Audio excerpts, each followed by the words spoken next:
வணக்கம். ஆகாஷ்வாணி புதுச்சேரி செய்திச் சுருக்கம் வாசிப்பவர் கோதை நாயகி.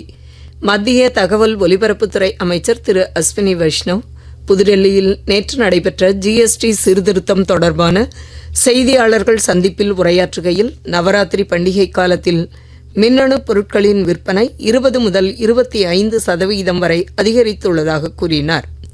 மத்திய அரசின் கொள்கைகள் வலுவான பொருளாதார வளர்ச்சிக்கு அடித்தளம் அமைத்துள்ளதாகவும் அவர் தெரிவித்தார். நிலவின் மேற்பரப்பில் சூரிய கதிர்களால் ஏற்படும் தாக்கம் குறித்து சந்திராயன் 2 விண்கலத்தில் உள்ள கருவிகள் பதிவு செய்து தகவல் அனுப்பியுள்ளதாக இஸ்ரோ தெரிவித்துள்ளது. இது தொடர்பாக இஸ்ரோ வெளியிட்டுள்ள அறிக்கையில், 2019 ஆண்டு ஜூலை 22 ஸ்ரீஹரிகோட்டாவில் இருந்து விண்ணில் செலுத்தப்பட்ட சந்திராயன் 2 நிலவின் சுற்றுவட்ட பாதையில் தொடர்ந்து செயல்பட்டு வருவதாக தெரிவிக்கப்பட்டுள்ளது.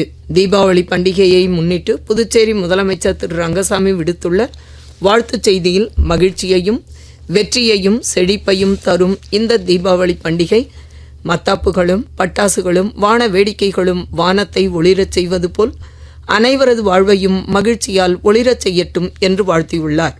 புதுச்சேரியில் உள்ள பல்வேறு காவல் நிலையங்களில் நேற்று நடைபெற்ற மக்கள் மன்றம் என்னும் குறைதீர்ப்பு கூட்டத்தில் மொத்தம் 38 புகார்கள் பெறப்பட்டதில் 24 புகார்களுக்கு உடனடி தீர்வு காணப்பட்டு பொதுமக்களுக்கு உடனடி நிவாரணம் உறுதி செய்யப்பட்டது.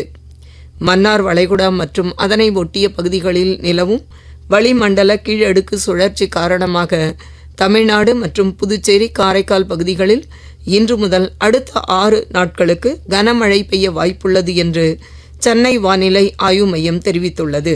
மத்திய பிரதேசம் இந்தூரில் இன்று பிற்பகல் 3 மணிக்கு தொடங்கும் ICC மகளிர் ஒருநாள் கிரிக்கெட் உலகக்கோப்பை போட்டியில் இந்தியா இங்கிலாந்தை எதிர்கொள்கிறது.